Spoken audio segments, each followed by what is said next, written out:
Berikut ini update terbaru terkait kasus pembunuhan Brigadir Nofriansyah Yosua Huta Barat atau Brigadir J.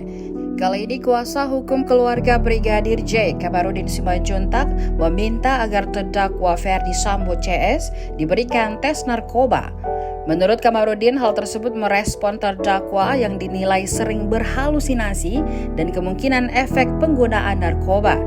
Menurut dia, sangat diperlukan melakukan pengetesan pada rambut dan darah seluruh terdakwa. Kamarudin menyebut semua terdakwa sengaja menjelekkan mendiang Brigadir J. Kamarudin khawatir semua hal buruk yang disampaikan di persidangan merupakan halusinasi belaka. Ia mengatakan informasi tersebut didapat dari lingkaran aparat dan juga lingkaran pengacara terdakwa. Kemudian soal informasi yang selama ini ia sampaikan, Kamarudin juga memberikan penjelasan. Masih seperti sebelumnya, kecurigaan tersebut muncul berbekal informasi dari intelijen. Terkait hal itu, Kamarudin menjelaskan informasi yang ia dapatkan bukanlah berasal dari institusi, tetapi perseorangan yang bekerja di lembaga intelijen.